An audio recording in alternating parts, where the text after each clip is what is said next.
last about 6 years, I have posted 2 Bible verses every day.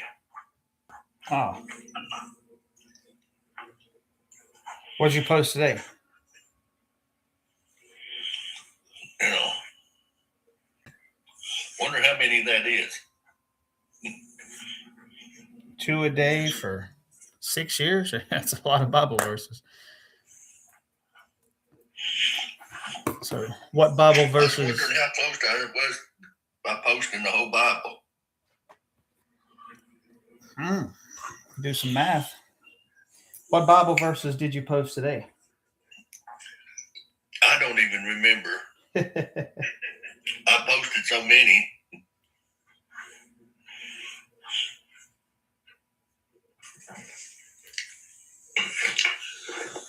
You got any certain topic today? That'd be the same thing I always do. Attack evolution, and I guess it kind of depends on the guest we get. Yeah.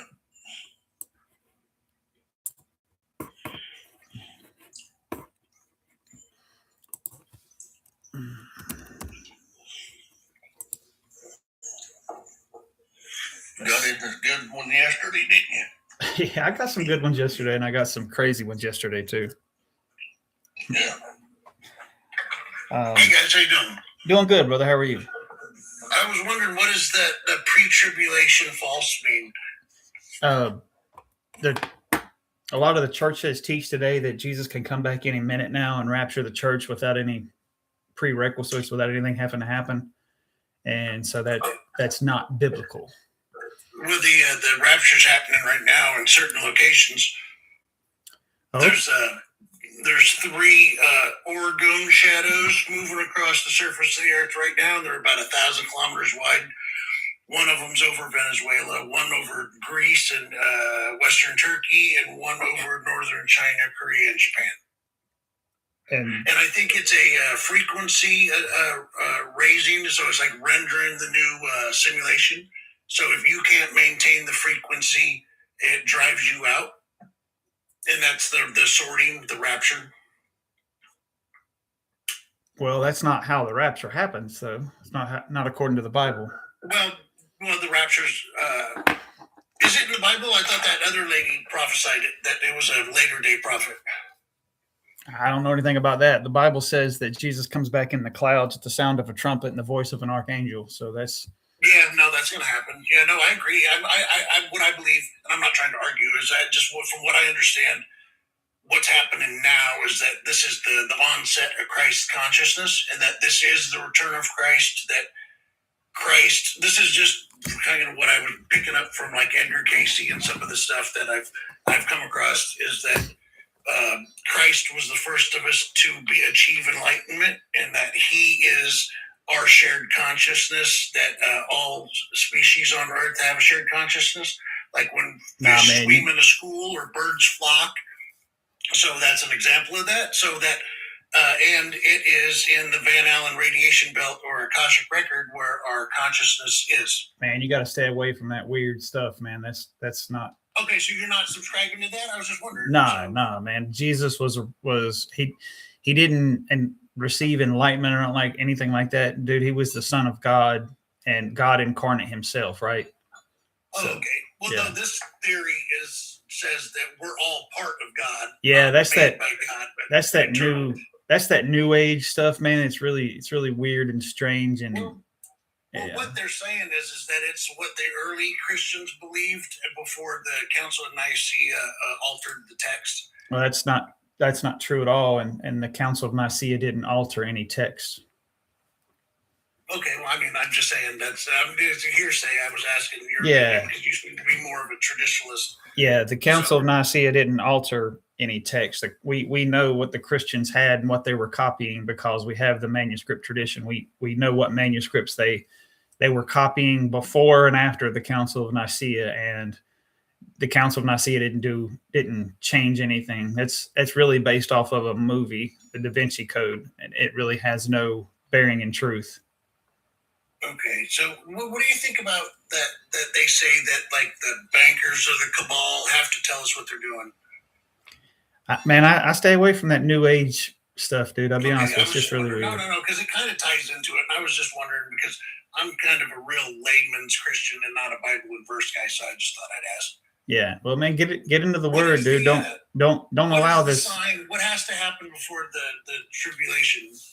The Antichrist has to be revealed. Okay, yeah, no, I agree with that. Yeah. So, but what about that? They're saying that they're trying to hasten the return of their Messiah by, like, helping the prophecy become fulfilled. It's people usually say that more about Christian Zionists who is trying to hurry things along by like getting the third temple rebuilt. Yeah, no, kind of, yeah, in that vein. Yeah, I didn't know if that was.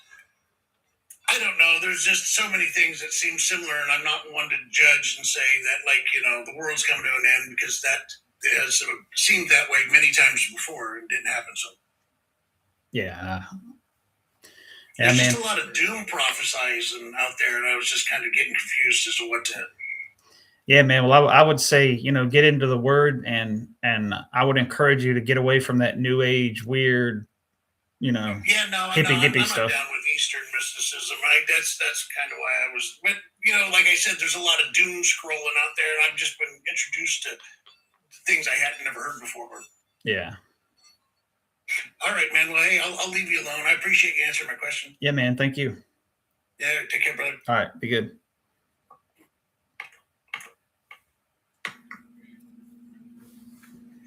Do you think there at the where it says that the moon and the stars turn dark, and the sun will be blotted out? Yeah. You think it could be like a volcano that would do that?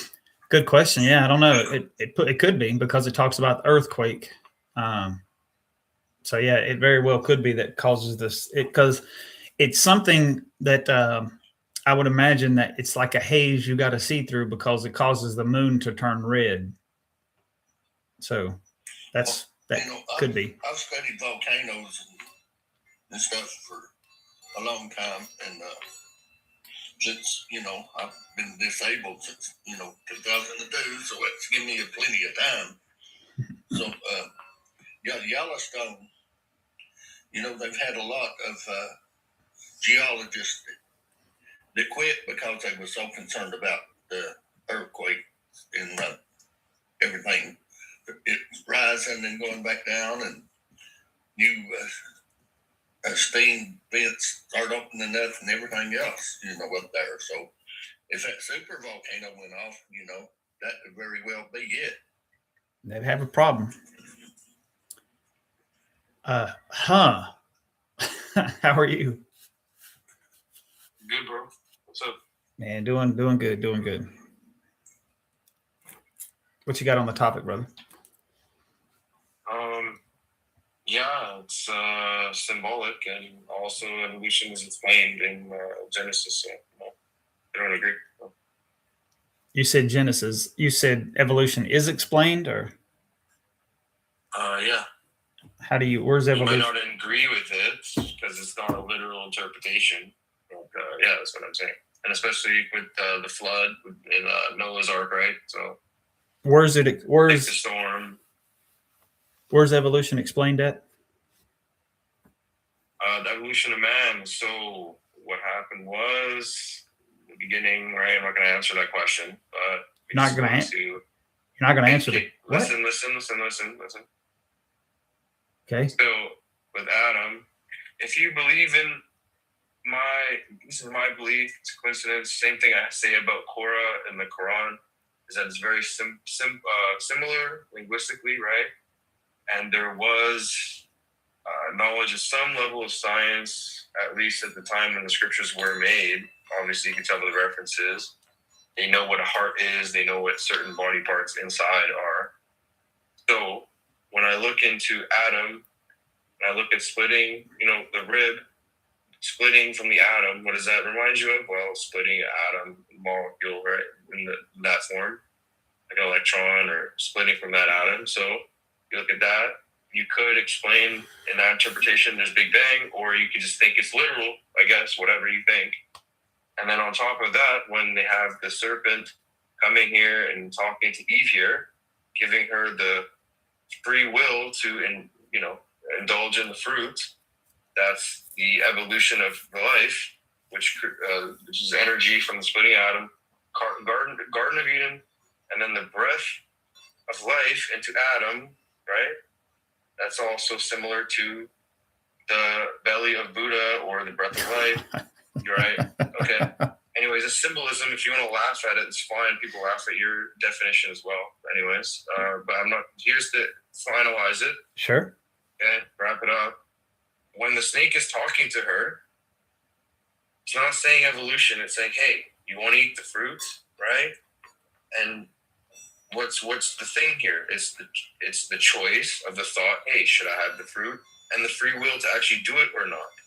So right there, I showed you energy, creating life, the breath of life, Adam, right? And then that creating the Garden of Eden from that energy of the splitting of the atom, and then the evolution of thought, which evolves the life form. So thought evolves the life form. Therefore, that's evolution. That's from energy creating life, and then thought. So where did you come up with this? Is this something that you've thought up yourself, or? No, it's not. I didn't just make it up. It's an esoteric belief of the Bible. It's not to be written. In this interpretation, it's not literal. And this is not just me. These are Hebrews and early Christians that believe this too. So, yeah. Yeah, no, early Christians and Hebrews did not believe that. They didn't know what splitting the atom was. Okay. So. And Alexandria, they never did that? No, they didn't know what splitting the atom was. Early Christians didn't, so they didn't see that. I didn't say they didn't. All right, brother. Have a good day. Okay. Guys, don't be weird. Don't be weird this morning. I've already had 2 guests up here, and they have just been extremely weird. Extremely weird. I'm not trying to be mean, but I've heard that one. Yeah. The early Christians knew about splitting the atom, so that was the Big Bang. What? I don't even know where to start with that, brother. I don't even know where to start with that. That's so far from the truth, it doesn't even require me to give you an explanation. That's how silly that is. That's not even worth thinking about. Yeah. It looks like I'm getting the new age hippy dippies, man. Yeah. The early Christians knew about splitting the atom, and they got that from taking his rib. And there's literally no evidence that the early Christians knew anything about that at all. So, well, some people just make up anything they want to, I think. Yeah, or they believe just anything they're told without looking it up or asking questions. No, you got to read all of that content, The early Christians knew about splitting the atom. I guess we really didn't need Einstein's theory of general relativity to do that.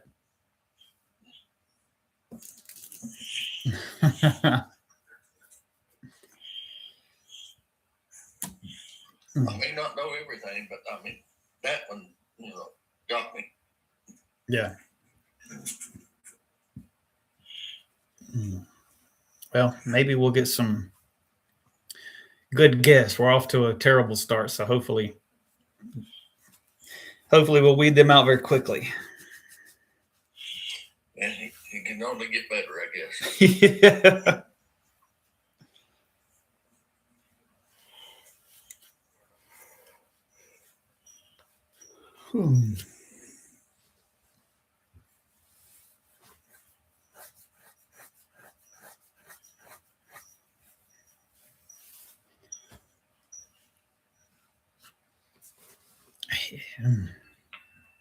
You admit defeat, brother. It's not that I admit defeat. How can I have a conversation with somebody who doesn't understand? I'm not trying to be mean, brother. How can I have a conversation with you on that when you think the early Christians knew about splitting the atom and that this Bible was written? It symbolizes those things. That's so far from the truth that it would be really hard for me to have a good conversation with you, man. So That's why you didn't last long up here. You got some weird beliefs, brother, and that's me trying to be really, really, really nice. Okay, you just got some weird stuff going on. Brandon, what's up, man? Yo, man. How you doing? I'm good. I see here you believe evolution is false. Yes, sir. How do you reckon with things like dinosaurs and fossils, which can be dated back millions of years? Well, I would say that dinosaurs were made on day 6, and the dating techniques that get you millions of years is the geologic column, not a specific radiometric dating, but a geologic column. And that you can look that up. That was literally just those dates were assigned those times. So there was no scientific dating method when the geologic column was made. And then thirdly, the evidence for dinosaurs being younger than older is greater. For example, we're still finding soft tissue in dinosaurs, and that can't last 65 million years. Dinosaurs existed then? Yeah. Okay, so how did they all get on the ark? They didn't if they unalived in the ocean, didn't they? Or in the flood, excuse me. The fossils that we have are the ones that didn't get on the ark, so they all didn't get on the ark. Right. So, have you heard of carbon dating? Yeah. Yeah. You understand how that works? Yeah. Do you? Yes, I do. Yes. How does it work? So. Hold on, Alex. Hold on. Carbon. How does it work? Because all carbon, all life, all Carbon has carbon. degrades at a measured. Guys, let him answer. Determine how old something is by how Let- many carbons have degraded. No. All life has carbon in it, doesn't it? All Yeah. human life, all animal life, all wood life, all contains carbon. So they know How does it work though? generate. Alan, how does it Because work? a carbon atom degenerates at a certain rate, so that they know how old something can be by how Okay, much it is corroded. Let me help you out. So carbon-14 is made in the atmosphere. Okay. It's when the sun's rays, the charged particles from the sun come into our atmosphere. It strikes a proton, basically. Nitrogen-14 then captures that, and then that becomes carbon-14 once it takes it into its nucleus, right? Carbon-14 then settles down to the planet. Okay. The plants then absorb carbon-14. And that's how they get it. The animals eat the plants that absorb carbon-14, and other animals eat the animals that absorb the carbon-14 from the plants. So therefore, you're constantly absorbing carbon-14 as long as you live. The moment you unalive, that's when the clock starts, because the half-life of carbon-14 is 5,000 years. So that's how carbon-14, that's how it's made in the atmosphere, and then the decay rate. Here's the thing, Alan. Every radiometric dating technique, to include carbon-14 or strontium or lead-208, every single one of them always assumes the parent material. If you don't know how much was in it when it unalived, you don't know how much to compare half of it being left, right? So the half-life of carbon-14 is 5,000 years, but you have to know how much was in it to know how much has decayed away, right? But there's ways of testing that. So, What ways are there of testing how much was in it when it was unalived? how are you testing that? So that there's not, and we know that radiometric dating is one of the things that does not work, because one, you have to assume the parent material on every single one of them, and two, we know that it doesn't work because I like to use carbon-14 since that's what we're talking about. They have to come up with these other fields of science in an effort to prop up radiometric dating. And they're called wiggle matching, the Hallset Plateau, and the marine reservoir effect. 6,000 years old. Say it again. You believe that the Earth is only 6,000 years old? What does that have to do with carbon-14? Because you believe dinosaurs just said it. existed at the same time. Dinosaurs wouldn't have been on the ark. They were extinct way before Noah built. Nah, they got on the ark. This guy thinks the dinosaurs died in the flood. Yeah, the dinosaurs all right, guys, I got to pay attention. Okay. Not all the dinosaurs died in the flood. Some dinosaurs got on the ark, obviously, but it wasn't all the dinosaurs, like my man said. So all the dinosaurs didn't get on there.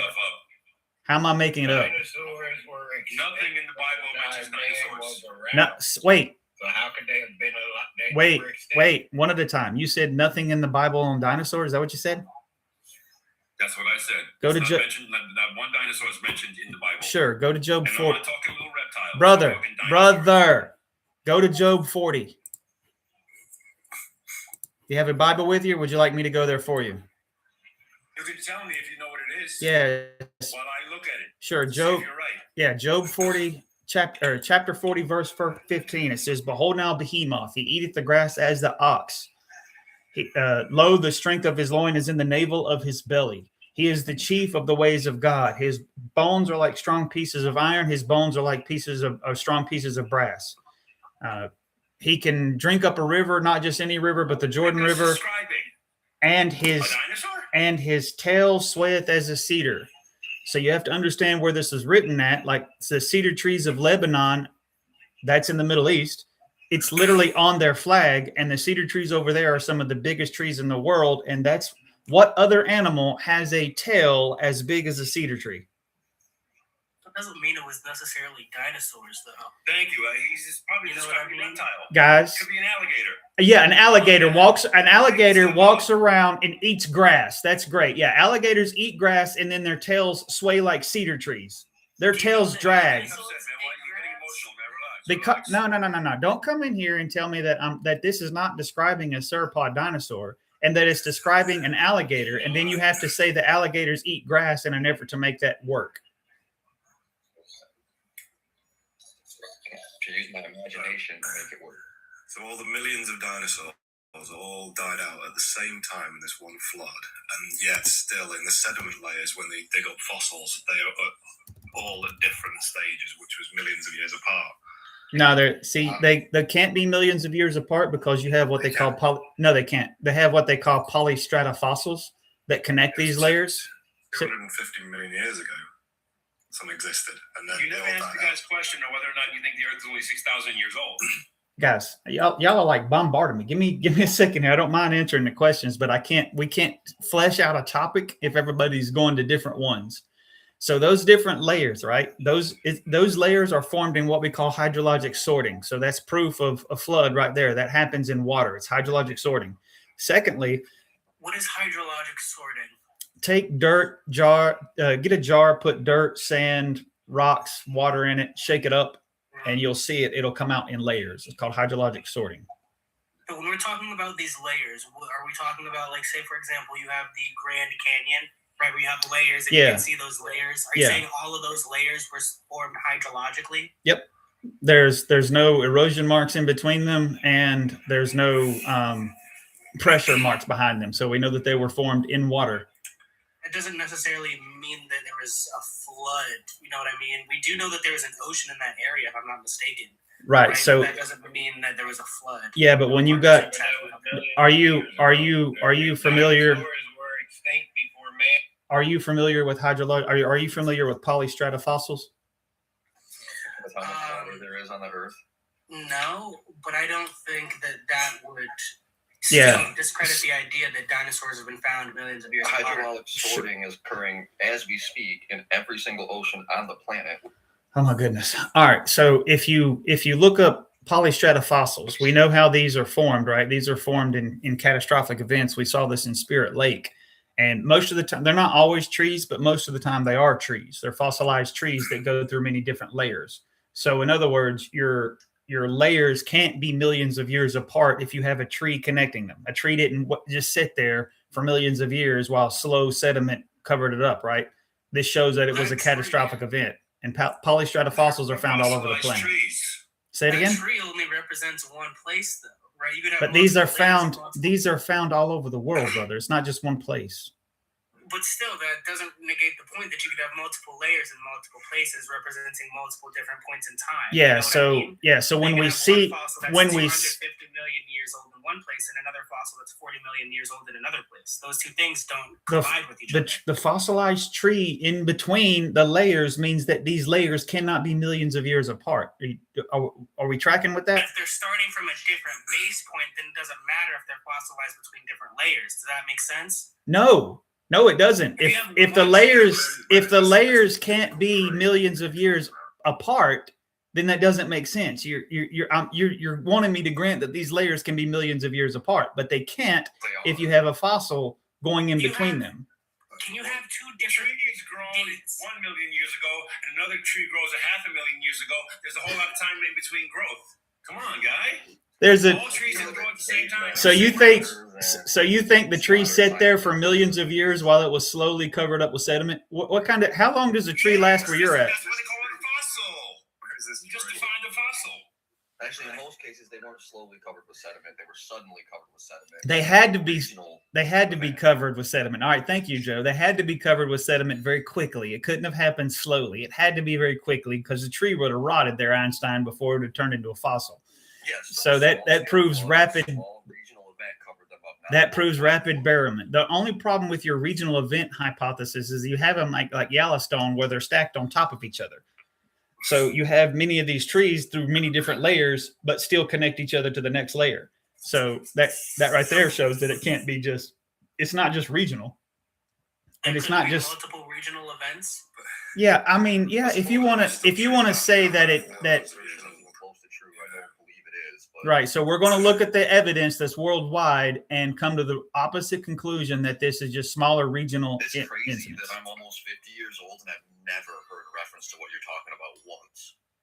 That- Seriously. that is- I'm 65. it's pretty never heard crazy. anything before either. So let me ask you a question. How do you? Wait, stop, guys. I don't like mutant people. I don't like mutant people. Could you post a link so I don't have to waste my time trying to find this thing? Yeah. Go Google search it. So now you don't got to waste your time. I'm sorry, guys. Listen up.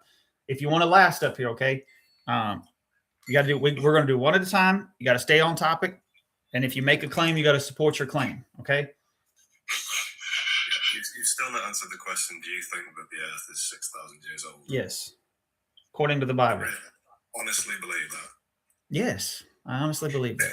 Even though you can go to a science and industry museum and see the evolution of the human skull from 100,000 years ago. No, you can't. That's shapes and assumptions, Yeah, brother. There's one in England, or there's two in England actually. I know, you can but actually go and see skull fossils yeah, of the evolution of the human skull no, you can't. from 100,000 years So ago. here, Alex, I want you to be intellectually honest, because this is the problem that I have with evolutionists. Is somebody tells them something and they don't require any evidence for it whatsoever. They just believe something somebody told them.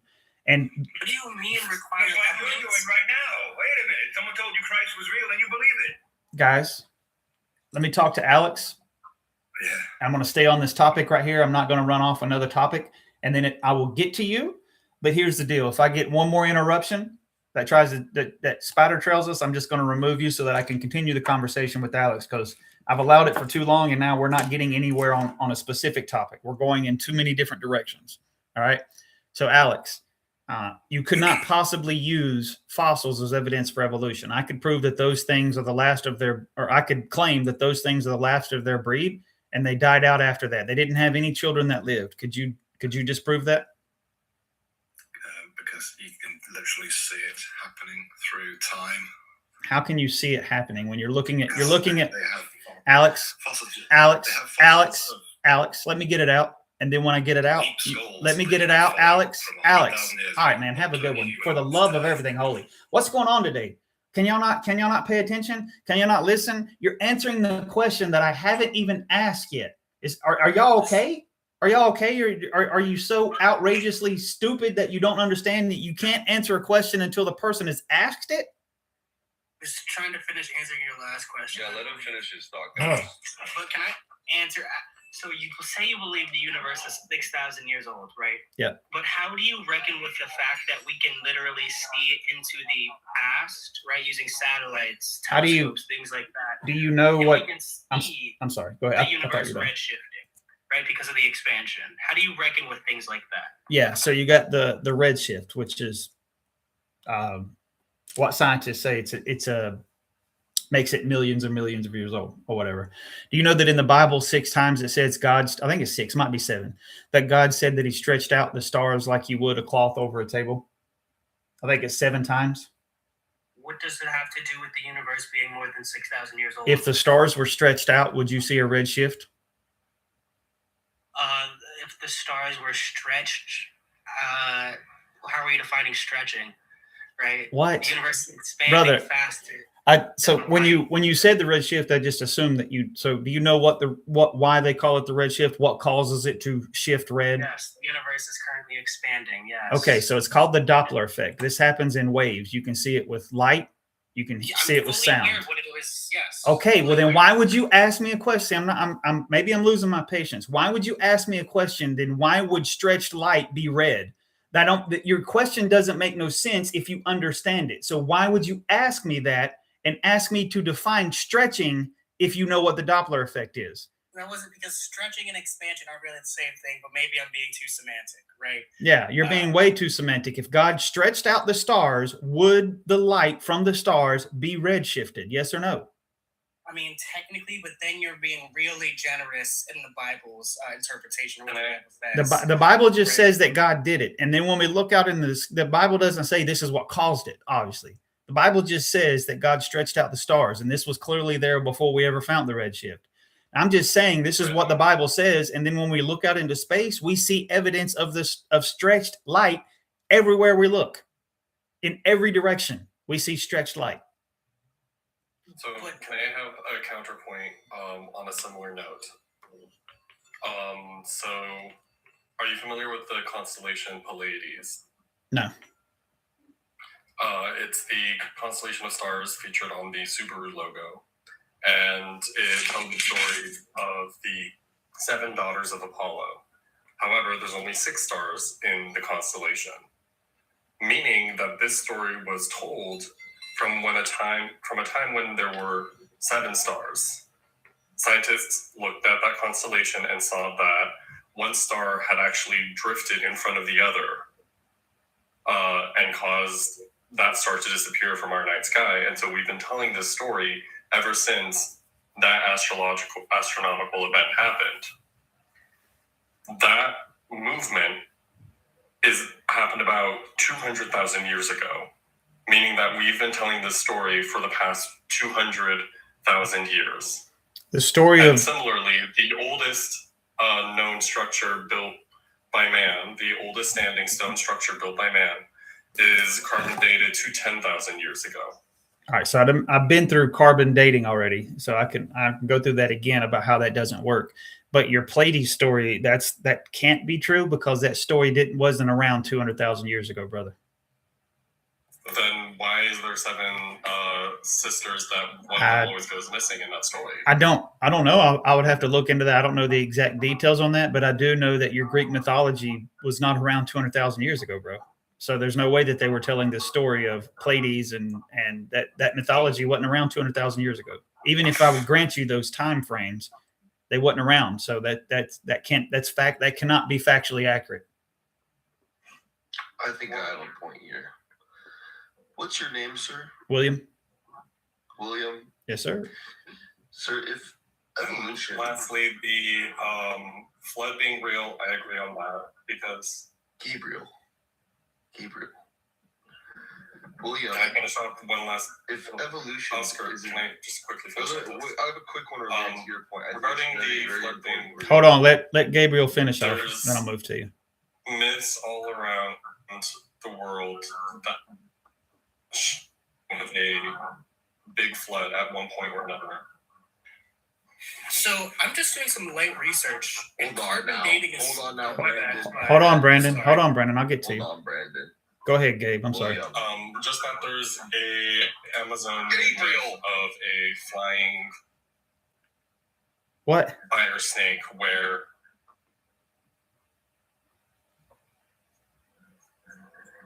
I think we lost him. Come on, Gabriel. Yeah, you're. Can we just cut Gabe off? All right. Gabe off. Go ahead, OS. I don't even know how to say your name. No. If evolution isn't real... So there's a... Oh, come on, Gabriel. Go ahead, brother. I got you. Get this guy out of here. Go ahead, brother. I got you. If evolution isn't real, then how did you, William, evolve from a Homo sapien to a retarded ass nigga? That's what I want to know.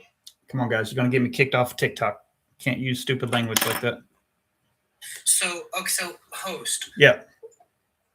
Again, right? We can tell how far things away when looking at them because of how they redshift, right? So when we say something is 250 million light years away, right? How do you reckon with the fact that that still means that light had to travel 250 million years to get? It didn't if it stretched out. That's not what that means. No. See, the fact that you think you can look at light and then determine how far away it is what's, I don't want to say silly, but it is. There's no way that you can tell me that you can look at light.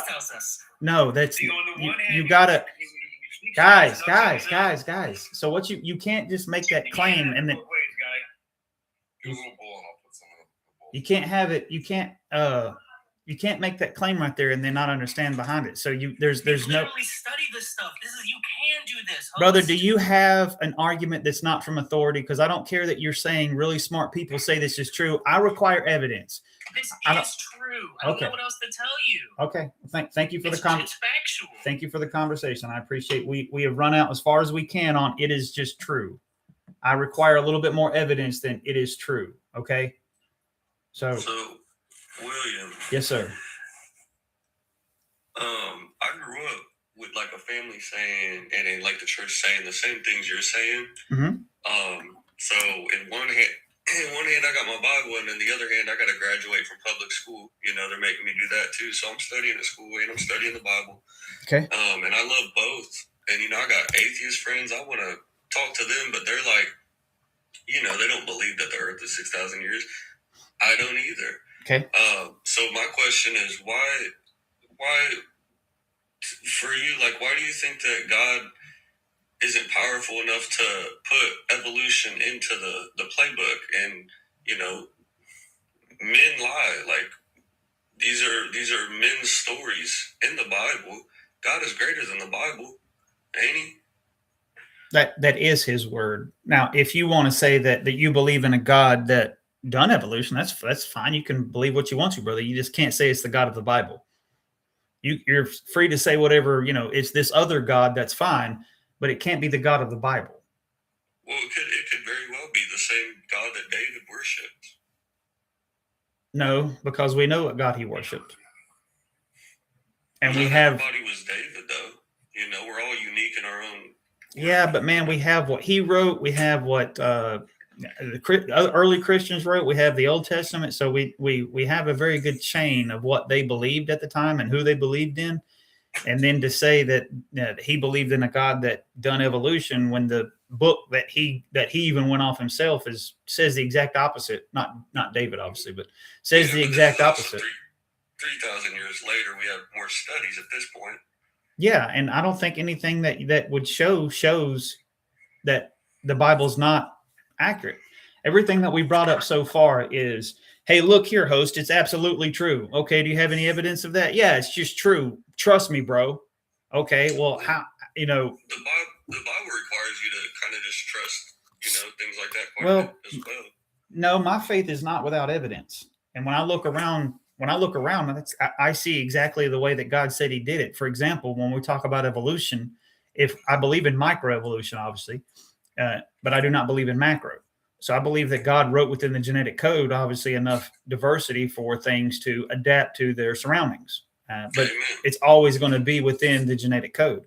So if macroevolution was true, at the very minimal, the definition would have to be genetic information gain. It has to be genetic because you got to be able to pass it on to your children. Information as far as new structures, new code, new function, new DNA, and then gain from something that it wasn't there before. And we don't see that in evolution, period. We don't see that. It's relatively new the last few years, but it's the epigenome. It's how your own experiences affect your DNA getting passed on. You know, and that's your experiences. I thought that was pretty cool because it means that you matter. Your experiences matter too. It's not just, hey, my grandparents and this long line of us, we're all just like this. Are you talking about the way we are? You talking about like the chemical, the rat experiment to where they get scared of shadows and things like that? No, I haven't heard that one. Well, what are you talking about then? Epigenome, I think is it the hippocampus or some shit like, excuse my language, but like the genome. So then the epi is the upper part, and it like some way it trickles down, you know, into the genome, which is like that's your genes. Yeah. So what what they did on this is they took mice, and this is one of the things that helped prove this, is they took mice and then they would shock them or spray them with a chemical, I think it was, but they would, anytime that they would put Cheerios in a cup, and anytime the rats would go over to eat the Cheerios, they'd shock them. So eventually the rats got to where they would not eat the Cheerios because they would see that they would see the Cheerio. Yeah. So then eventually what would happen is their children would have that same fear to the Cheerios. They would stay away from the Cheerios. So people saw, oh, that's evolution. The only problem with that is that one, there's no new, you could say there's a new function there, but there's no new genetic information there. They don't really understand what's causing it to happen. And secondly, it couldn't be evolution because it's lost within a couple of generations. It is true that the parents are able to pass that on to their children, but it's not true that their children are able to pass it on any farther than that. So it dies out after like 2 generations. Evolution's really hard to observe because we only live so much. Well, that's not true, because you have bacteria that can have 9 generations in a single day, and that takes your time away. So right, but like say you're a weightlifter, and that's changing your whole body structure, and you could either have 10 generations of weightlifters, or you could only have your one. If you only have your one, that ain't gonna change nothing. But good luck observing 10 to 20 generations, even 100 generations. But and then seeing how that changes and affects it. That's my point. We can see that, though. That's why I like bacteria, because we can see that. We can see that in bacteria. And we can see 9 generations in a single day. So that takes away your millions of years. And we've been doing that it doesn't affect it. Yeah, bacteria. Yeah, it degradates. That's what we've seen in the Linsky experiment, the longest running evolutionary experiment. We've seen they're doing this experiment now. And it's been going on for the last 40 years. And they have over 80,000 generations, which in humans would be about 2 million years worth of evolution. So why is it in the same amount of generational count with humans, we went from an ape type animal to a fully functional human in the same generation count, but in bacteria, we get degraded bacteria? Why is it when we test and observe it, it never happens? But long ago and far away, that's when it happened.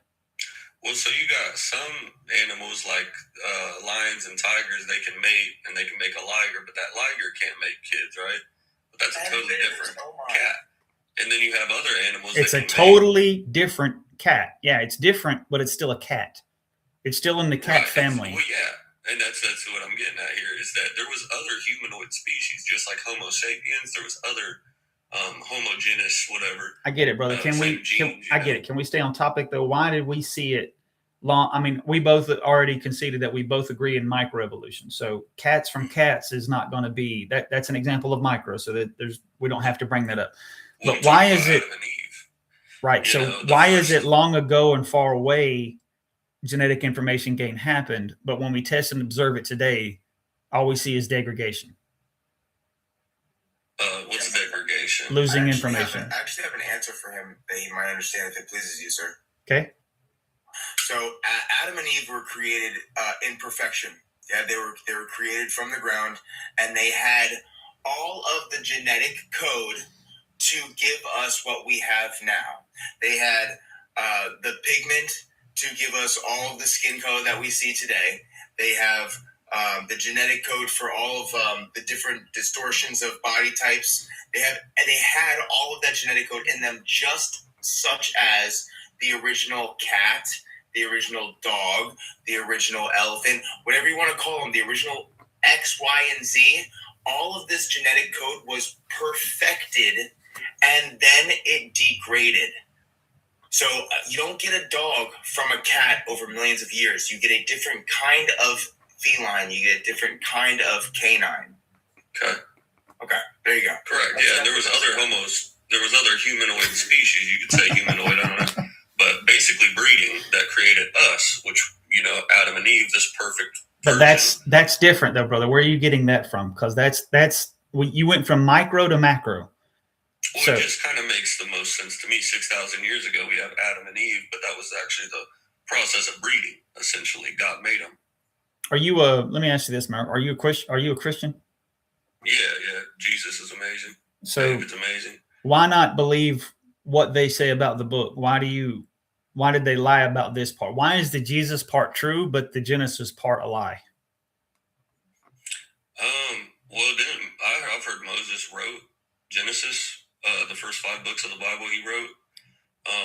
They ascribe him as the authorship, but there's a different writing style in between them. I think they say up to 6 people wrote Genesis. So we don't. It is true that we don't know, and it is contributed to Moses that Moses wrote it. That's contributed, but the writing styles show that Moses probably got his information from something. Yeah, I believe in the power of believing in God as well. You know, Moses eventually, all the Israelites started conquering. Right, but we didn't address my point though. Why is the Genesis part fake, but the Jesus part real? Well, yeah, they weren't necessarily scientists in the Old Testament. None of them were like certified scientists or nothing like that. Yeah, but if it's the Word of God, then why is the Jesus part real? I don't think it was their point. Mark, listen. Back then, if you think they were subpar in intelligence, you're vastly mistaken. If anything, we have degraded in our ability to do things and the information we actually have. But the Israelites were Hebrew slaves. They didn't have technology. Moses was the only one in royalty capable of having any technology. What I said was they were very intelligent, is what I said. Yeah, so the Israelite people probably weren't very intelligent. Here's my contention, and I'm gonna religious teachings. Say it again, Brett. Can the decline be the result of the endorsement of religious teachings? What decline? You talking about degradation? How can degradation be? Yeah, in the human species, you're saying that we're not as good as we once were. No, we're talking about to the endorsement of religious teachings. No, we're talking about genetic degradation, not cognitive degradation. Clearly, there's been an increase in cognitive ability through technology, right? All my man down there was saying is that the quote, don't think of early people as quote unquote primitive, like they couldn't understand things. That's not true. They could understand things. They just didn't have the technology that we had today. But it's not fair to say that they were quote unquote stupid or they didn't understand, sciences. Well, hey William, real quick, I just want to say thank you, bro. I appreciate this conversation. I do gotta hit the road, but I appreciate you, man. Keep it up. Listen, dude, give me a like and a follow, and I want to show you. The reason why I do this is because I want to strengthen the faith of the Christians. And if you're lost and you don't believe, then I want to bring you in and get you saved. But if you already believe, man, then I want to strengthen your faith in what the Bible says and show you that it's actually true, and you don't have to believe this nonsense. I'm with you, brother. I'll give you a follow, and yeah, I'll see you around. All right, brother. Appreciate you. I did give you a follow too. I'm gonna have to a little bit just to disagree with you. Okay. As Wild Horse Saga says in the chat, I agree with her. Technology has actually made us dumber because we've relied too much on the easy way out instead of actually doing things. I would agree with that. That's not. I've said we've increased, but not. I wouldn't say that made us smarter. I would agree with that. It has in a sense that I don't have to keep everything up here anymore. I can just go to a computer. So, and I have access to all of it. But yeah, I would agree that, I would agree with what you said. Very good host. I did give you a follow also. Thank you so much. My wife actually sent me this live to come up here and talk to you and the guests as well. Thank you for allowing me to speak. Sure. And continuing the word and follow the Lord. All right, man. Have a good one. You can drop me for the algorithm, sir. All right, sure. All right. Free, what's up, man? I was hoping to talk to you about the Ice Age floods that happened in Washington State and in the Scablands. They're dated to 18,000 to 12,000 years ago, and I just wanted to get your take on how your worldview would accommodate for the mountains of evidence provided from the landscape in Washington and Montana. Yeah, so we believe in Young Earth Creationists. We believe in the Ice Age. Also, we believe that it was caused in the flood. So the flood caused the some people call it a firmament to fall, whatever it was. We know that the pre-flood world was clearly different than the post-flood world. And you can see, insects used to get extremely large. You had dragonflies that got 3 foot. They can't get that big today. And that's because the pre-flood world was like a hyperbaric-like conditions. Regardless if you believe in a canopy or a young earth or old earth, you still have to concede that at some point in earth had hyperbaric-like conditions because you had insects that breathe through their skin that got extremely large, and they can only do this in a hyperbaric-like chamber with oxygen content that's a lot higher. So some people believe that there was a crystalline canopy over the planet. I don't know if that's true or not. I know the Jews taught that. But anyway, long story short, when the flood happened, we can clearly see that something happened. Before the flood, people used to live to be 900 years old. Post flood, they don't live. It's all we can do to get to 100 today. So something before the flood was clearly different.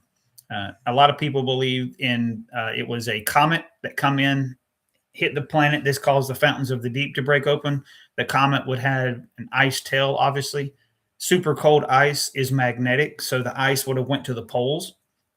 This would have caused it to snow literally feet in seconds because the poles, the ice would have went to the poles because they're magnetic, and then they would have got dumped on very quickly. This is how you get woolly mammoths that are frozen standing up. They can't even fall over. They were frozen standing up because it snowed so fast that they couldn't even fall over, and they froze, almost flash froze.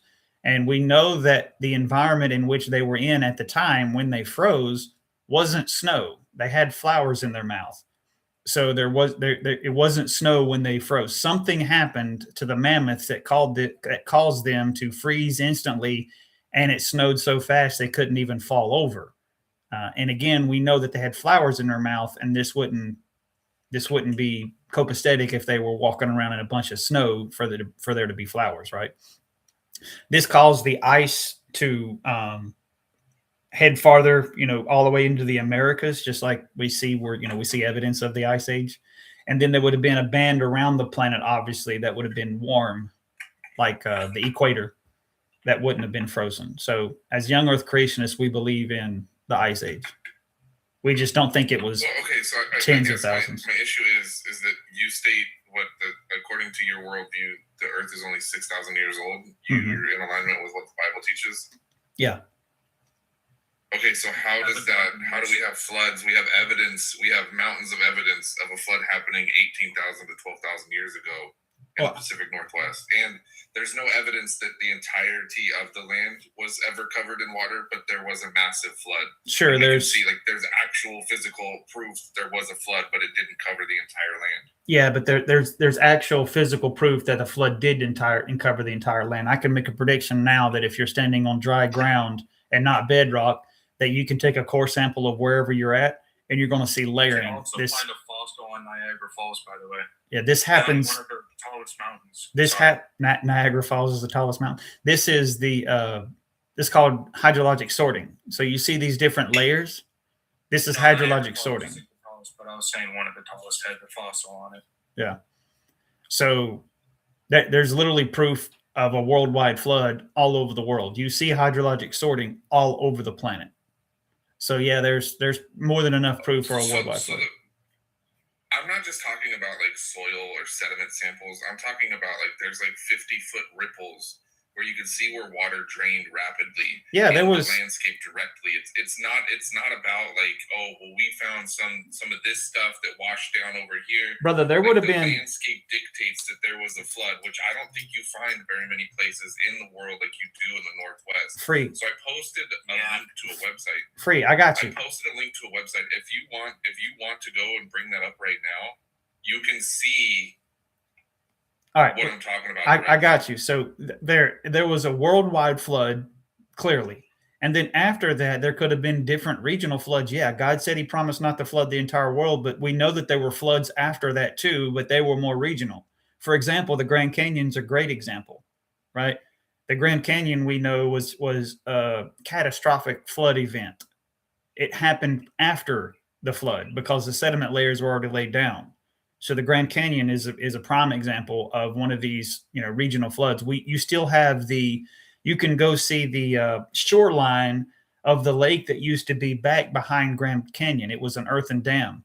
And then that broke and that carved out Grand Canyon probably in a couple of weeks. Now, evolutionists are going to tell you that the Grand Canyon, that river carved out the Grand Canyon millions and millions of years to slowly carve out that canyon. But we know that that's not true because where the river enters is lower than where it exits. The elevation of where the river exits the Grand Canyon, the elevation is higher than where it enters. That means if that river carved that canyon out slowly over millions of years, that means the river flowed uphill for millions and millions of years, which doesn't make any sense, right? So it would make sense if there was an earthen dam, and then the water overflowed it and then washed out that canyon, in, like I said, probably in a matter of a couple of weeks. So that's not. We have evidence of floods after the flood. They're just not worldwide. Now, if you want to go to your dating techniques, I would ask you, what dating techniques are you using in an effort to get you these great ages? That is something I'm not familiar with. If you want to look into how they dated, they arrive at the 18,000 to 12,000 years. I do think that they're. Yeah, I'm not sure. To be honest with you, I think it has to do with physical appearance, and I'm not sure. Yeah, fair enough. So I would I'm just gonna leave it at that. Yeah, man. So, but what I'm gonna say is that there is physical proof that there was localized massive flooding in the Pacific Northwest. Where can you point to anywhere on the earth where there was global mass flooding that is physically represented in the landscape? Yeah, you have one layer, these ash layers that go all over the planet. You have layers like that literally go all over the planet. So there's one. And then two, the evidence for it is all of the coal seams and dinosaur bone beds and stuff that you find, again, all over the planet. Is it more like the Hells Creek Formation, if I'm not mistaken, goes from the northern parts of Texas all the way into Canada. So is it more, which one's, let's play Occam's razor, which one's more reasonable? That these dinosaurs of the same body density type, without any children, hardly ever, happen to fall over unalive inside of this swamp, go through various states of decay, and then be covered up by a flood with rapid sediment burial, because that's what you need in an effort to form a fossil? Or is it more likely that we see floods sort things out by body density type? We see this in the largest trash heap that's out in the Atlantic now, right?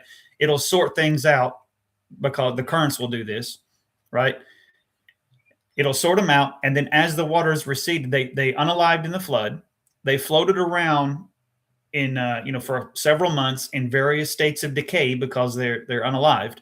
And then as the waters receded, they got set down in this sediment layer, and then, sediment washed over them, which caused fossilization, obviously. So which one's more reasonable? I think the flood model clearly fits, and it's all one huge graveyard. So I think the flood model fits these bone beds that we see all over the planet. Okay, I guess I'm confused how a sediment layer of ash proves that there was a flood. I would think that a flood would remove the ash from the layer. That would, to me, almost definitely prove that there was volcanic activity globally. It wouldn't necessarily mean that water was present. And what I'm asking for is hold on, man. If it wasn't water and you're on dry ground, it would have got blown away, brother. The winds would have blew it away.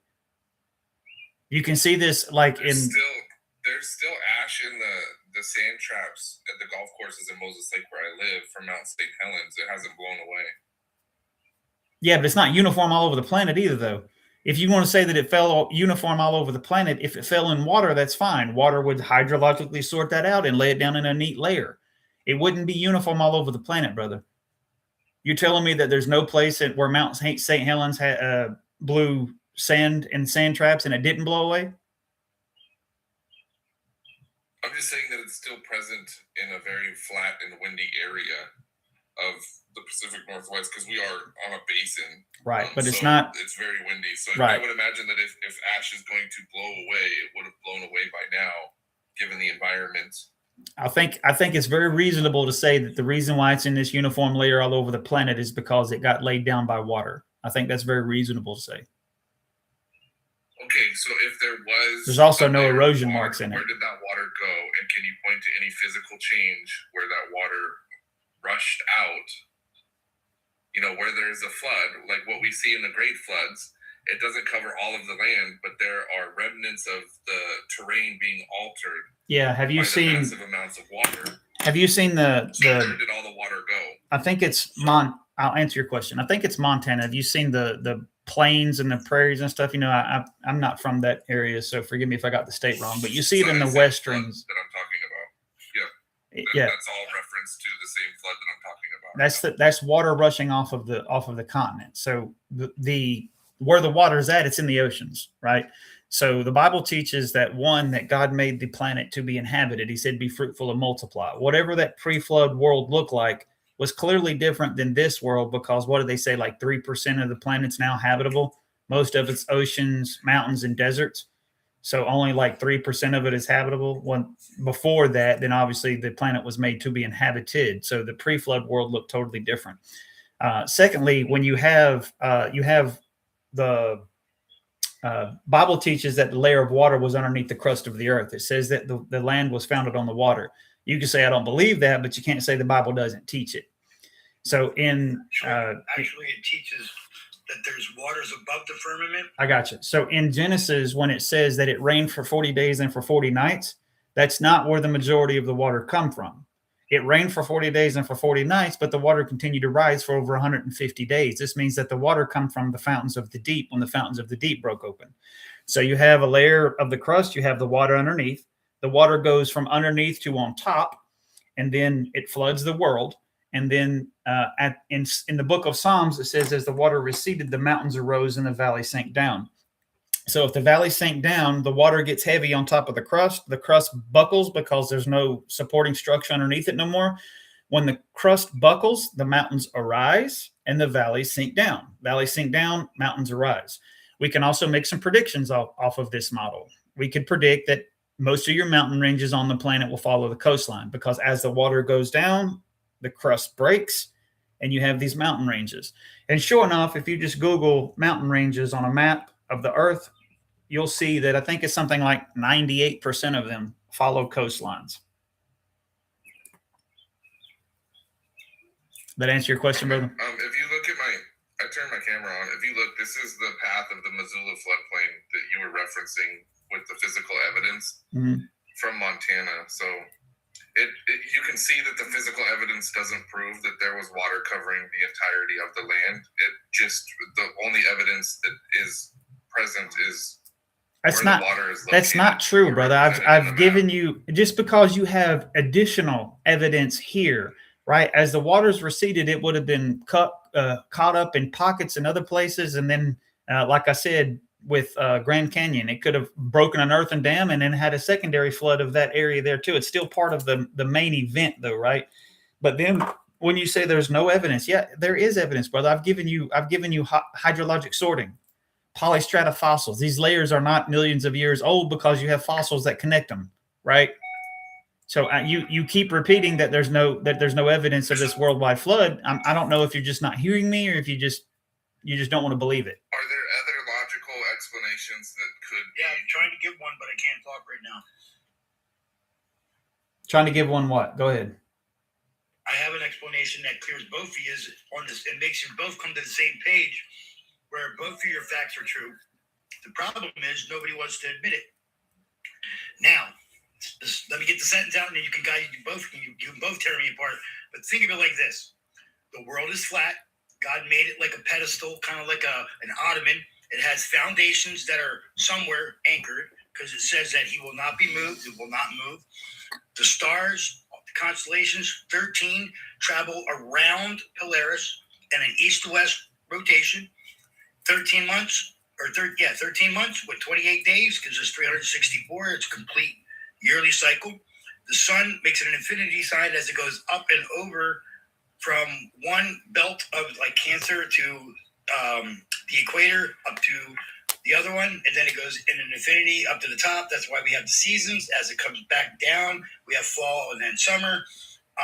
God floods the world. Obviously, the pressure container that you're talking about changed, but he opened the windows of heaven, and allowed the fountains of the deep to come through and up, which flooded the world. And if you take into account that there's an ice wall as a container, just like you said, the pressure of the water made the mountain sink and the valley, or the valley sink and the mountains rise. I never thought of that, but that would totally explain a lot of things that I would have had questions in. But at the same time, you need a container to hold all that water.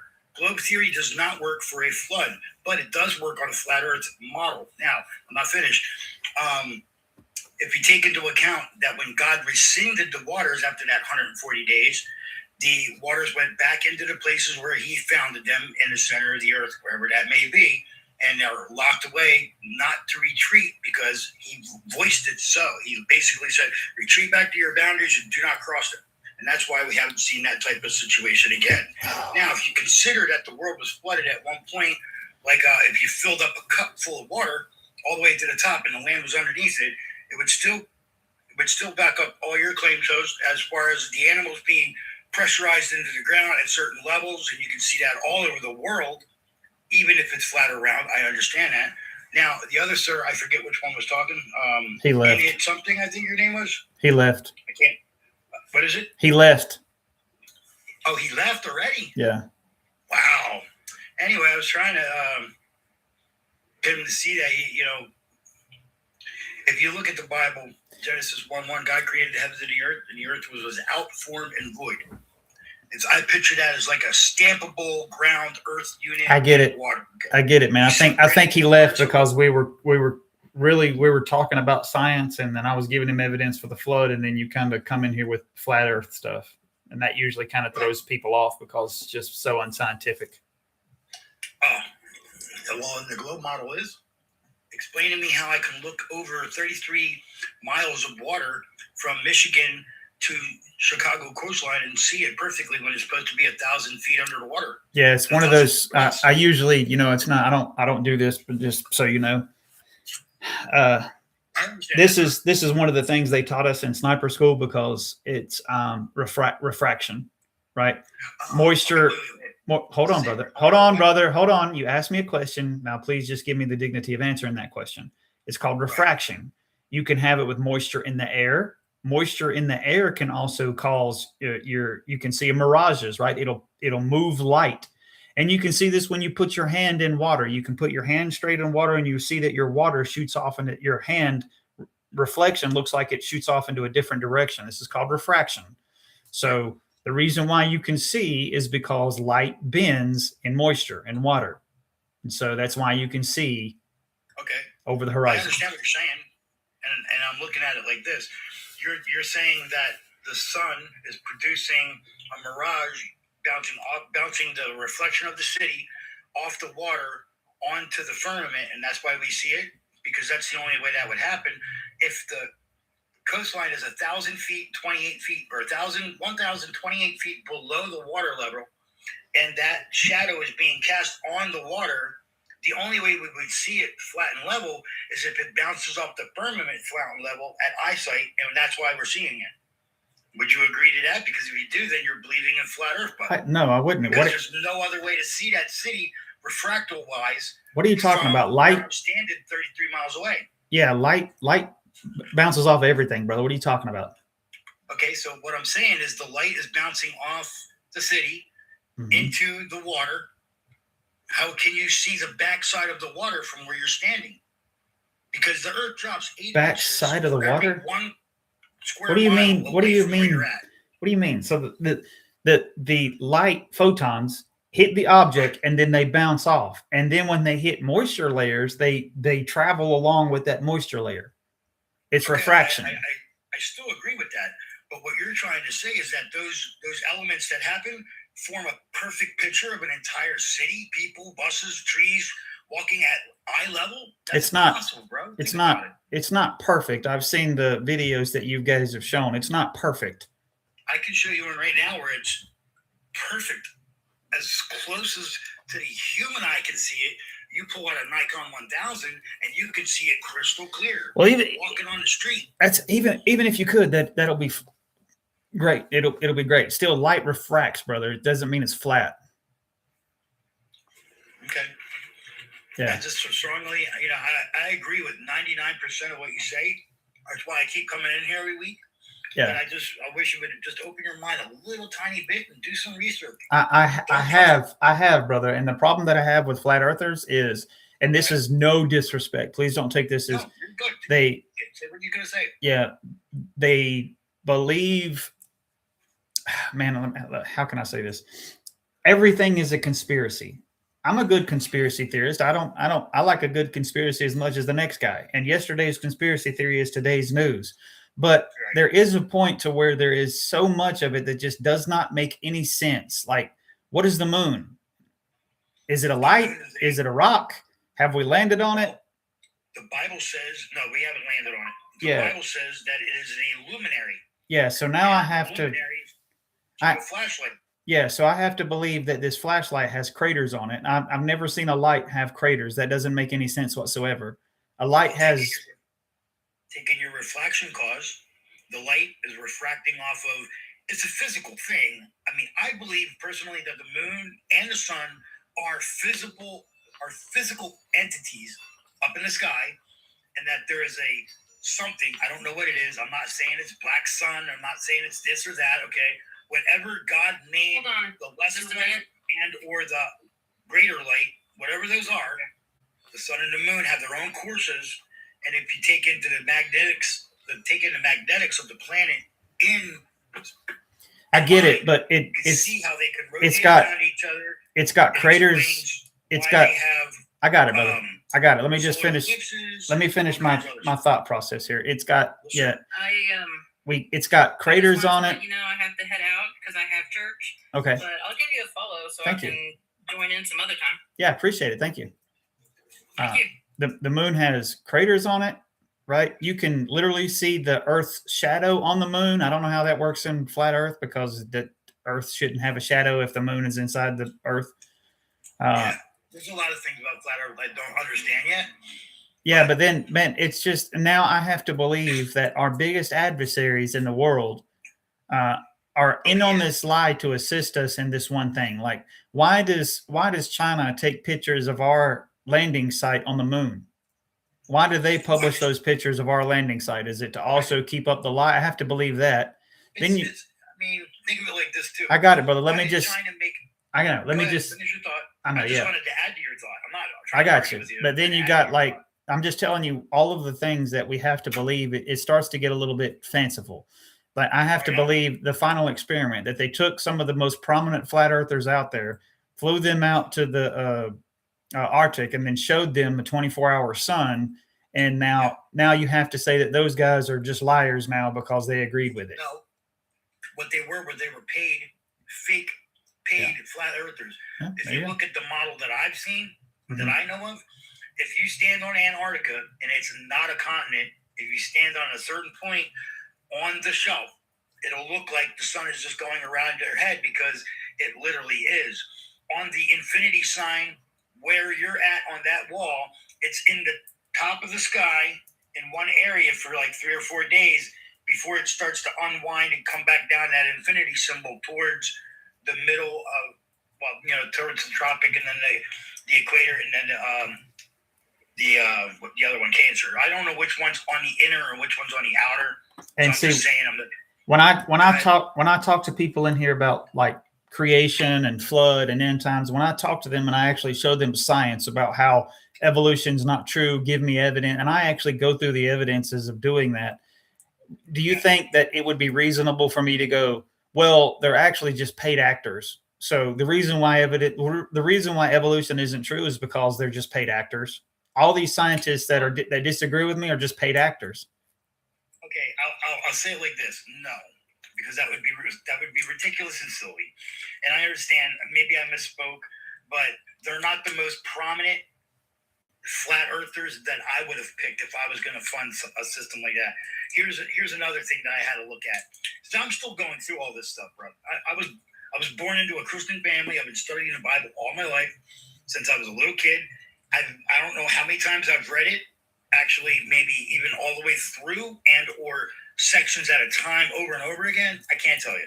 But one thing I can tell you is I've never put together that the earth being flat and scripture until my eyes were open to the certain things that these guys put in my head, which is if the earth is a ball, it's got to curve at so many feet, so many sections, so many miles.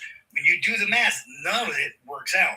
When you start taking into account flight lines, going from point A to point B, on a globe map, they all go up and down and make these crazy symbols. And on a Gleason's flat map, which up until the Jews took over our country, was perfectly legal and flat. All right, let me interrupt you here, brother. You're going to get me kicked if you say stuff like that, and I'm going to have to knock you before you. Yeah, don't. If you have to save your ass, do you kick me? Because I'm done. We got freedom of fucking speech. I know, brother. I get you. It's not me. I'm not trying to tone police or anything. I'm like that. But I've been banned before, and regardless or not, the platform has rules. And if you break those rules and then you get me banned, I'm not reaching people. I'm not reaching people out there. You know, I'm trying to share the gospel. And if I get banned for several days because you say something inappropriate and I don't address it, then Amen. I'm sorry. I got you. misspoke and I apologize. I don't want to wreck your channel, sir. I'm I not got here you. for that. And they've done some of these experiments that you were talking about, brother, with the like standing on the salt flats and then, you know, putting a laser 6 foot off the ground. And then if you go out a mile, you should have 8 inches of curvature. Then you put the reflector that catches the light on this laser 6 foot off the ground. So a straight line, it should be perfectly, but they had to raise it. They had to raise it 8 inches in an effort to get it to, Right, because there's actually a 3 meter drop over, like, I forget how many hundreds of miles that you're talking about the Bonneville salt flats, right? I think so. Yeah. But Right, that's it's basically, if you imagine a gigantic lake bed that dried out, that's completely flat, comparative of maybe like, I think it's a 2 to 3 meter drop overall. So if you're on one side and you're measuring out so many miles, yeah, it's going to drop a little bit or go up a little bit depending on the elevation or. Why is it that my point is that they spend all of this money on all of these experiments that would supposedly prove it, and then when they're wrong, they're like, well, they're not going to accept the consequences of their own experiments. Like they spent all of this money on this nuclear clock thing that they did, and then when it proved around Earth, they're like, well, you know what, just forget that. Listen, I'm not saying that there's not a bunch of silly things that they've done. What I am saying is I've been sitting in these rooms for about 10 months now, and I've heard so many ridiculous why-ifs and this, that, and this. I can give you a whole list of reasons why. One, they're paid people. It is proven that the government does hire people to voice their opinion for them and protest and go here and do this and go here and stand for that, and they're paid for it. They're government officials that work for the government. It's a job for them to debunk a lot of the serious things that we come up with. And I get it. Some of them are and some of them aren't. And it's not my job to judge. That's why God said, do not judge your brother till you get that speck out of your own eye. Yeah. I'm not saying that they're all that way. What I'm saying is, I believe you are a very intellectual man. I've been watching you for a few months now. Your Bible knowledge is excellent, on par with probably the guy who has the Bible History Museum. What's his name? Ken Ham. Ken Ham. Okay, I love Ken Ham's work. I agree on 99% of his stuff. He does not believe in flat Earth either. If I could have an hour or two with an ability to present the footage and experience and the explanations that I have to him and you at the same time, and have you both helping me figure it out, I guarantee between the three of us and a couple others, we could guarantee that the Earth is flat, that it still has a firmament, since the government's been trying to blow it apart with Operation Dominic. You can look it up. Government website is free. It's all out there. Operation Glass Dome or Bubble, I think it was called. And then there was another one that was called, there was Dominic. Can I add something to that real quick? Yeah, sure, go ahead. I forgot his name, but they call him like the father of NASA. I don't know if y'all know his name. Oh, Werner von Braun? Yeah, on his tombstone, he literally put a scripture that's referring to the firmament. Like, I'm saying NASA was created by, if y'all don't know, Nazis and Freemasons. You know what I'm saying? Watch your wording. You'll get us shut down. You Yeah. can't say the N word and you can't say the FM word. Yeah. Can't My say bad, my bad. can't say JEWS's and any derogatory sound. And Yeah. preferably where I'm trying to. Y'all get what I'm saying, though, right? Y'all get what I'm saying? That's the host. Yeah. They didn't create it though, but they were integral in it, but they didn't That's what create I'm it. saying. So Yeah. it's like, when it comes like the flat Earth, I believe that the Earth didn't have it formed. That's what God said. He said there's no it was created like before the foundation of the Earth. It was just water. He separated the waters from above and separated the waters from below. And when he says the four corners of the Earth, you can't get four corners out of the globe. You know what I'm saying? But that's why I was saying that though. Yeah, but a lot of those Corners out of a circle. those scriptures, when it's talking about that, brother, is usually just talking about north, south, east, and west. And I'll show you. And also Matthew, Mark, Luke, and John, or not John, excuse me, Matthew, Mark, and Luke, when it says that Jesus comes back, it says he sends his angels to the four winds, from the uttermost part of earth to the uttermost part of heaven. And we would understand that there's no such thing as four winds. That's clearly talking about north, south, east, and west. It's just saying that he sends them everywhere.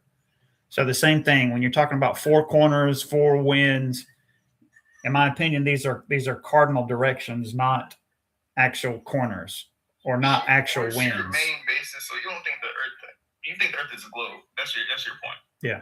So where does your main basis come from outside of what they teach you in school? The Bible. Yeah, I The Bible mean, doesn't point towards a shape of the Earth at all. Isaiah 40, there's 22. it just When he was put on top of Mount Zion, it just said, guys it all of Earth. it fits. Like I said, you can there's eclipses. You know, you can see the shapes of the earth on the moon when the sun is on the other side. You know, this is what creates the all the astronauts that they say went to the moon, like Neil Armstrong, all of them. You know, they all said they never actually went. He almost punched the reporter in the face for saying that to him. What are you talking about? I know. No, Yeah. He literally, you can search this up right now. Guys, No astronaut that's been that went to the moon. guys. I came on here to talk to my friend. It's not a flat Earth panel. yeah. Not trying to destroy his page with this. This was just a conversation that I started with him and a bunch of people seeing it. Now they're going to get. It's not a flat Earth panel. I don't know if he wants to continue down that line, but if so, I wanted to say he's got something to his rules. prom. One person talks at a time. When the box is lit up, wait till it stops, like so. Yeah, and this then is talk.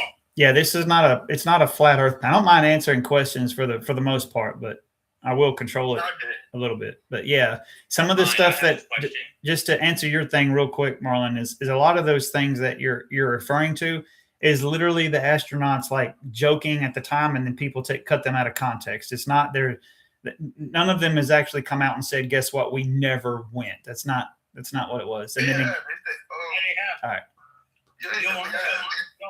On what's his name show, the Conan O'Brien show. He came right out.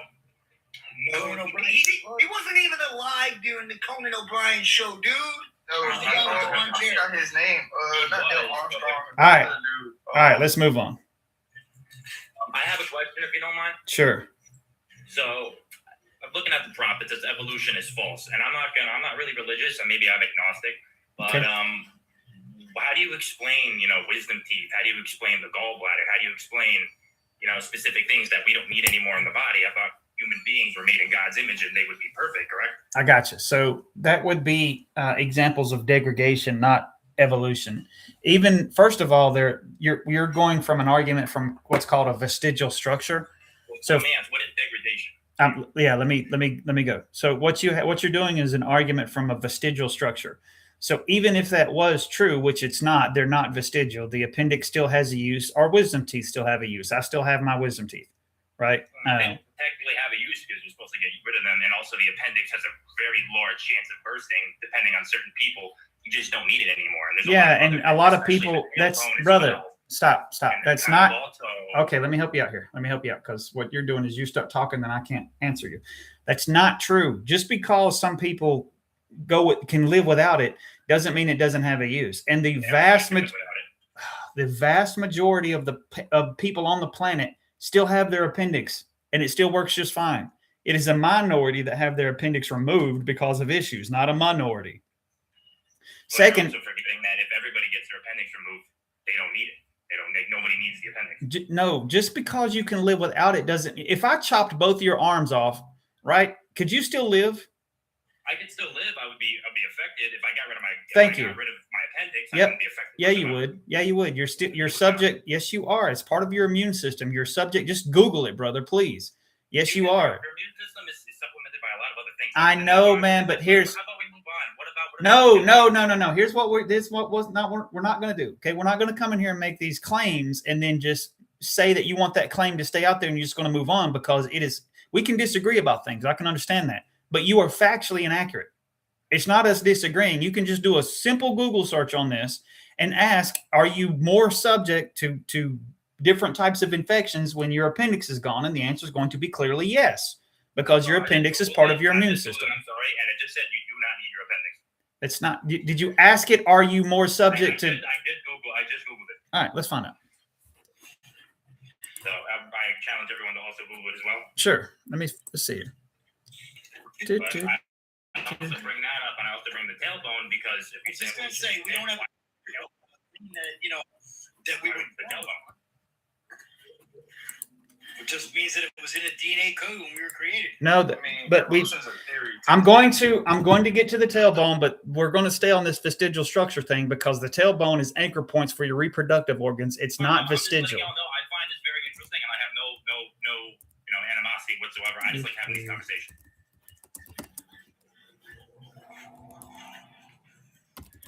Are we more? He's looking that up. Just like the gallbladder, you technically need a little more than the appendix, but if you get it removed, it's still, if anything, that affects you more than the appendix.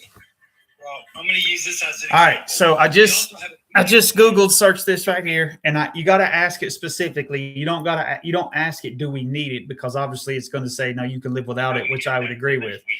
If we lose the appendix, are we more subject to getting different infections? Short answer, yes. We are. You're more likely to get. I'm not saying that you're specifically wrong on that. I'm not saying, but the thing is, you do not need it. It does not like specific infections. You don't need your arms. You don't need your eyes. You don't need your ears. You do need your eyes to live an actual life. I'm sorry. No, brother. I think that's a false. No, it's not false. Calm down a little bit. Okay. You're getting really spazzy out there. The appendix is not vestigial. Okay. That's end of story on that one right there. It's not vestigial. Okay. It has a use. You can live without it. Yes. You can live without both your arms, both your legs, and both your eyes. It's not vestigial. You can live without it, but it doesn't mean that you don't need it. Okay. You can live without it, but it does have a function. Secondly, even if I was to grant you and say, guess what? It's completely useless. You don't need it. That is an example of degradation. You're losing information. Secondly, your tailbone. It is not vestigial. It's anchor points for your reproductive organs. And if I have to get more specific than that, then you know exactly what I'm talking about. You're unable to hop on the good foot and do the bad thing if you don't have a tailbone to anchor those reproductive organs. So if you think it's vestigial, then go to the doctor and have yours removed and see if it still functions correctly after that, because it won't, right? You need your tailbone. And again, if I was to grant you that was vestigial, that would be losing information, not gaining information. That's not evolution. If we went from a single-celled organism to a fully functional human, you have to show me information gain. You can't keep saying, what about all these organisms that we're losing? That means we're devolving, not evolving. Now, you can unmute yourself now and respond. Hit the little mic button over there. I'm going to be honest, even if you devolve something, that's still a type of evolution. If you don't need a specific trait to adapt anymore, you will evolve to not have it anymore. That's evolution. You can't have that as... Yes, you can. Okay, then you have an unfalsifiable viewpoint. Welcome to religion. There's nothing that you can see. I could not show you any example because you have no standard. Everything is evolution. If it gains information, it's evolution. If it stays the same, it's evolution. If it degrades and loses information, it's evolution. Even if it evolves into nothing, you're like, wow, it evolved super superior into nothing. You have no standard. Don't you see evolution on now over the course of decades, over the course of I have a standard. My standard is information gained, because you would agree that if you went from a single-celled organism to a fully functional human, there would have to be information gained there. So that has to be the standard. You can't show me degradation. What about changing colors on fur and stuff, adaptability and stuff? You don't Yeah. think that's a type of evolution? I do. That's micro. I believe in micro, that not macro. That's not new information that's exists. That's not even in the prompt. I'm so confused. So you believe in some evolution, just not others? Yeah, it depends.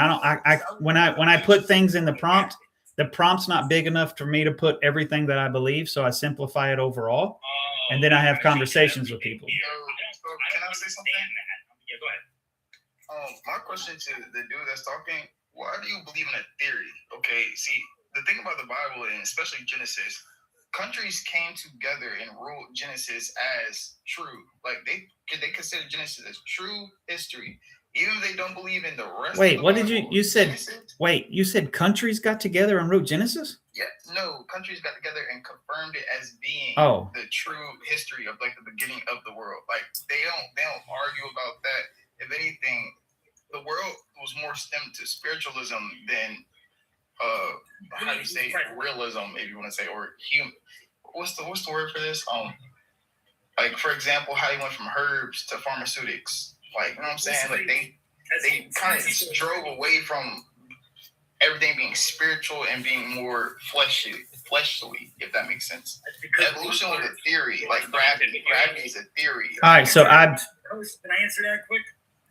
That's because at one time in history, the majority of the people who were running stuff were Christians who believed in the Bible, literally, figuratively, and spiritually.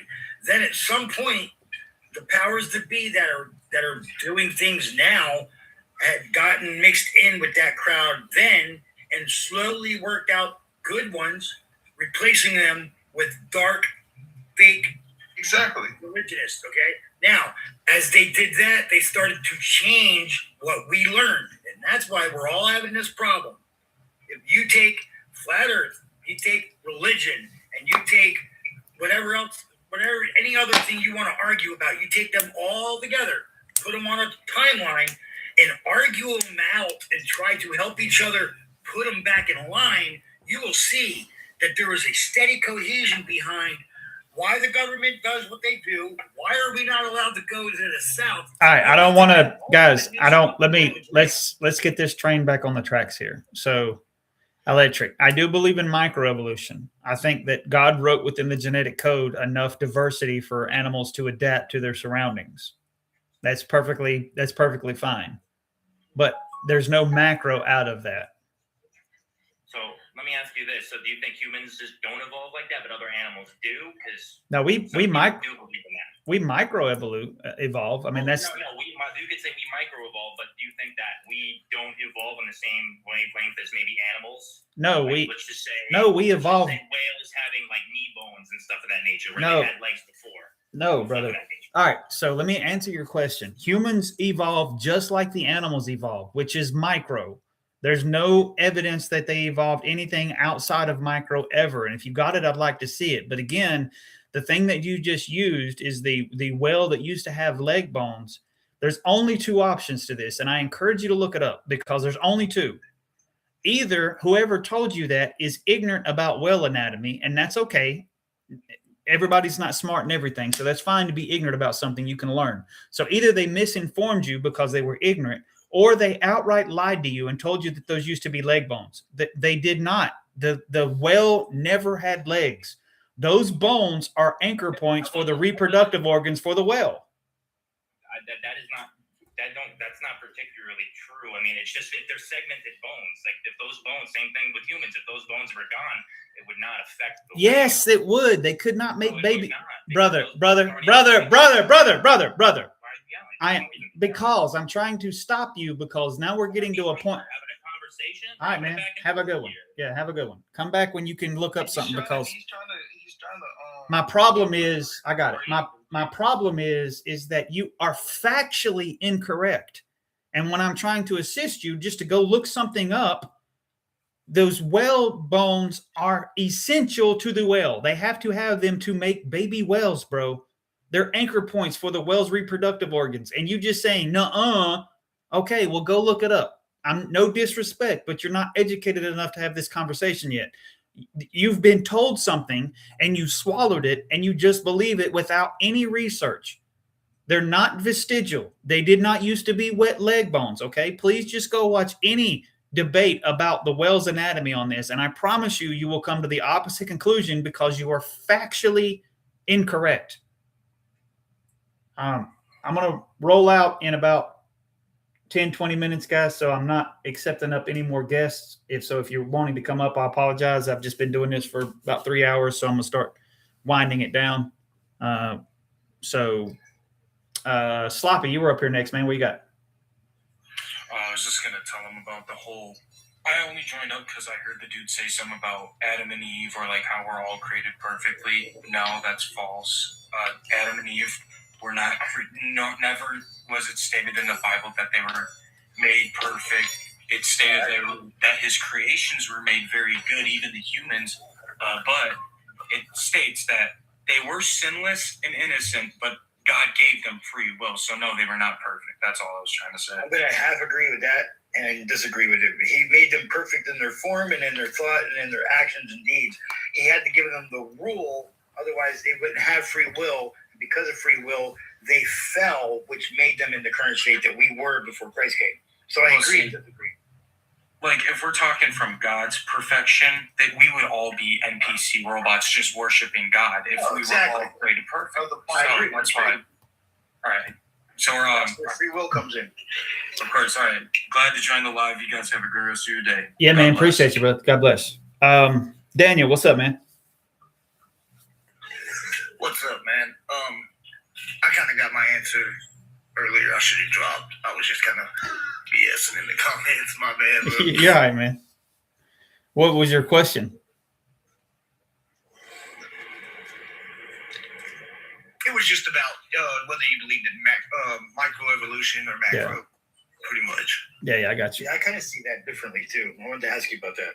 Sure. So you're saying things that we lose and or gain in our DNA structure is we're evolving from the original code that we were created with? No. I said we micro evolve, which is, this is how you get the different colors of people, the different noses, the different eyes. It's micro. It's taking an existing information and then, like melanin, right?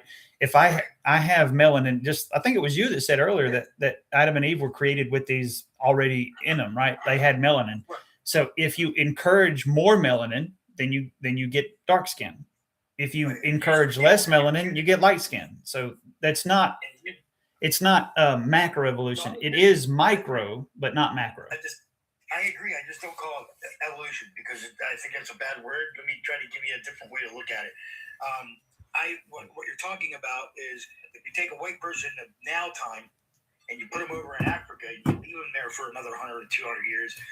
As he creates offspring, the DNA is going to be picking up more sunlight since you're in that part of the world where it's always sunny, and your skin is going to change colors through generations. And that's what's happening in the world. If you go back to Ham, Shem, and Japheth, and you look up their names from Hebrew translated into English and or any other language as they translate, light, medium, and dark. Moses, or what's his name's